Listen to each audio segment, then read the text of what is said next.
Hey, what's going on, Shitbox Nation members?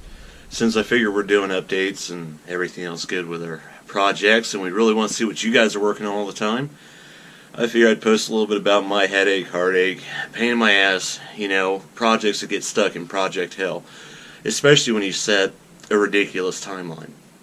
I'm going to start off with, hey, my name's Josh.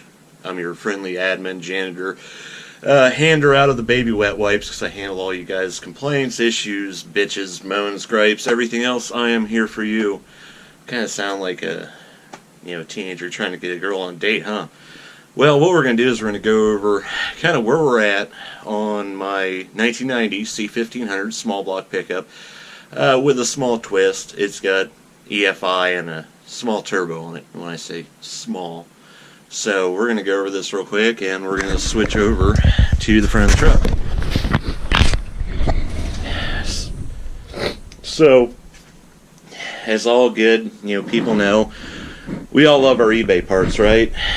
eBay's great. eBay's the greatest thing ever, and I don't know if any of you guys bought any of those 92mm or 102mm throttle bodies, but they have a press-in elbow right there on the corner of the throttle body, basically for us to have a PCV or whatever, and well, that really wasn't too great of an idea for what I'm doing with my truck and boost and everything else, and the motherfuckers cannot make a press-in part to save their life. So I got lucky, and I had a buddy of mine that runs a mechanic shop over in Kansas called SK Mechanic, Caleb Campanart. He's actually a member here of the group.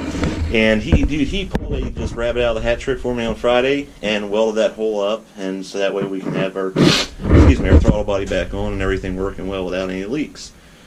Because God only knows, vacuum leaks turn to boost leaks when you get into boost and all that other good stuff.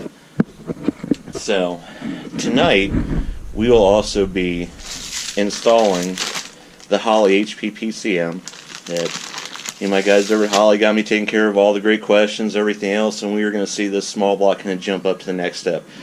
Previously, this setup ran on a factory 0411 P01 GM PCM, and that's the point where a lot of guys go, why don't you do an LS, or why don't you do this or that, or you put something else in there? At the end of the day, I was really married to the small blocks I built for this truck. Fuck, this truck's had a 5.3 in it. It's had numerous iterations of small blocks. It's a factory V6 5-speed truck. Now, it's got a 377 small block, Cali's bottom end, really big port aluminum cylinder heads on it, a Holley multi-port intake manifold, 80 pound per hour deck injectors. It's using LS truck coils for a coil-on plug setup. I know. The harness looks fucking terrible. I've already ordered brand new ones, and they should be in any moment, so I can get those changed over. Right now, I am stuck in the mess and headache of wiring. Because if you guys can't tell, I've literally got everything just spread apart in this truck, because I took off the factory 99.53 Silverado harness that I modified to run this small block with, and just shit's everywhere now. So that's the greatest thing ever, and I will put it this way. If you guys are offended by cussing, I am not the person to listen to, but you know what? With the shitheads in our group, if you guys like kissing, you know what? I'm your terrible person to listen to, and you're going to love it. So we've got some creativity going on here. So anyway, back to it. I have got to fix this goddamn harness tonight, get everything laid out. Now, this harness is actually for a 24x crank pickup sensor and a 1x cam sensor, which is conventionally found in the earlier LS motors. The only difference I'm going to have to do is I'm going to have to add a 3-bar map connector, this dude right here, and then I'm going to have to repen the cam position sensor pigtail, as well as repen the crank position sensor pigtail, so that way all the right information is being sent. Excuse me. Because if I was just to connect everything, it wouldn't send the data. The damn thing wouldn't start. So tomorrow, I'm hoping we can get this thing started and get it ready for a local car show that we all, well, not we all, but some of you guys know. It's called Streetcar Takeover. The kickoff party is next Saturday in Kansas City at the Arrowhead Stadium, so I'm hoping to have this thing running and get my inner fenders installed, get the new brake lines put on, the new master cylinder, and the manual brake delete, and it's kind of overwhelming at this point because, man, there's a lot of shit going on. And it's just good to have time messing with this. And I'm trying to get it done tonight, get it all wired, so that way the sucker will fire up and run.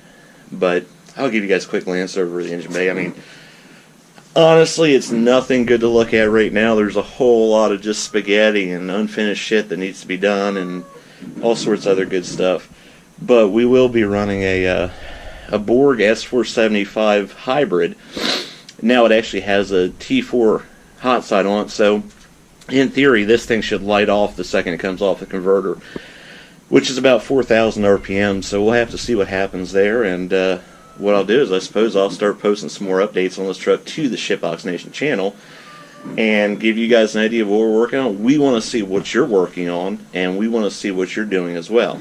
So with that being said, that's the end of this. I got to get to work because, you know what, I have got to work on this thing so bad. I'm going to be like a whore on a Sunday and rent's due on Monday. We got to work hard to get this thing ready for next Saturday. All right, you guys take it easy.